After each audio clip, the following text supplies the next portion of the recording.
Bonjour très chers amis, une fois de plus, ravi de vous rencontrer. Bienvenue sur ma chaîne, ici c'est Marcello Lipiano.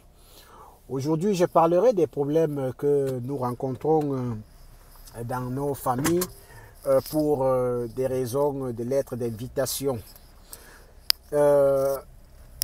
Vous avez, beaucoup d'entre nous ont des frères qui sont éparpillés partout dans le monde entier. D'autres sont en Europe, pour d'autres, ils sont en Amérique, en Asie, peu importe où ils se trouvent.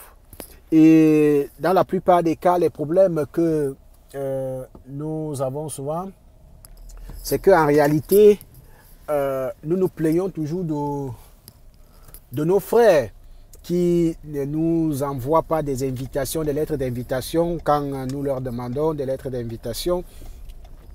Il faut souligner ici que pour la plupart des gens qui veulent sortir du pays, c'est pour une immigration illégale.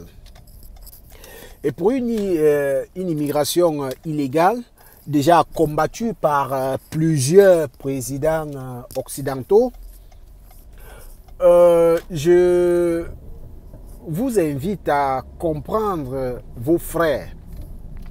Premièrement, vos frères, quand ils sont en Europe ou en Amérique, peu importe où ils se trouvent, ils ne vous disent pas toujours les conditions dans lesquelles ils vivent. Il peut arriver que quelqu'un soit en train de squatter avec un ami, quelqu'un n'a pas de maison, qu'il soit en train de squatter avec un ami, et du coup vous lui demandez une invitation, où est-ce qu'il va vous héberger?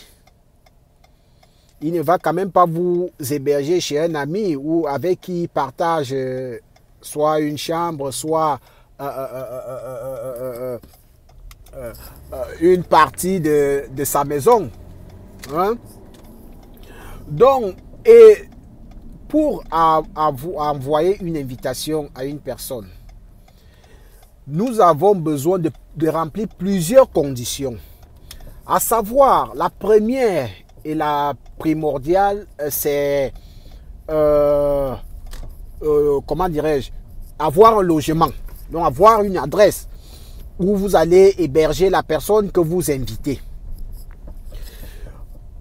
Deuxièmement, non seulement il faut avoir un logement, mais il faudrait aussi, pour le deuxième point, il faudrait avoir un compte bancaire fourni pour pouvoir subvenir aux besoins de la personne. Troisièmement, il faudrait que votre assurance puisse couvrir la personne. Parce que lorsque la personne est chez vous, et si la personne tombe malade, vous devez de soigner la personne en question. Alors, vous n'allez quand même pas inviter une personne alors que vos moyens ne vous permettent pas de le faire, alors que vous n'avez même pas de maison. Le dernier point se situe aussi au niveau, comment dirais-je, de la manière illégale dont vous allez venir rester. Parce que lorsque la personne vous envoie une invitation, la personne prend un engagement vis-à-vis du gouvernement.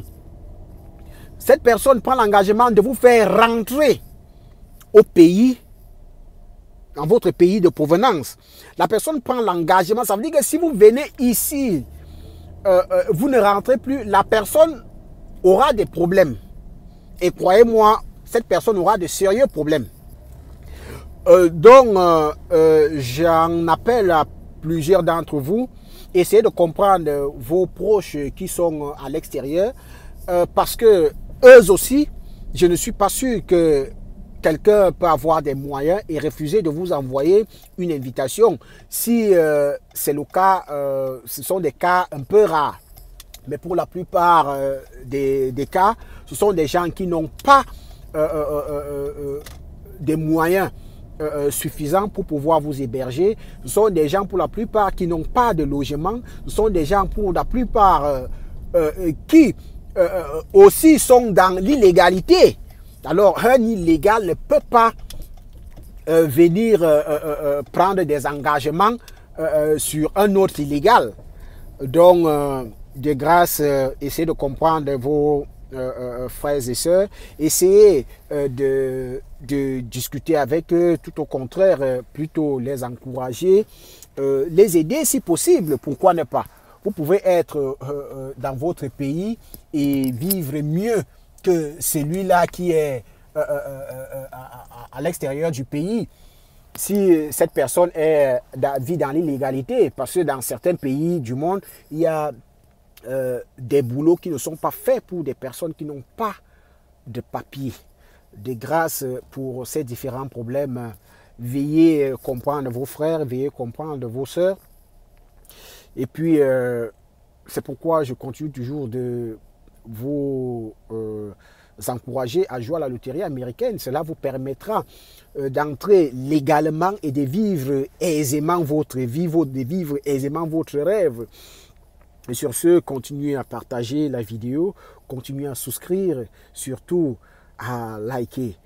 Bonne journée à vous, bonne continuation, bon appétit si vous êtes à table, bonne nuit pour ceux-là qui partent déjà au lit. Je reste toujours à votre écoute si vous avez des préoccupations, bien vouloir me poser tous vos problèmes et ensemble nous essayerons d'apporter des solutions. Merci bien.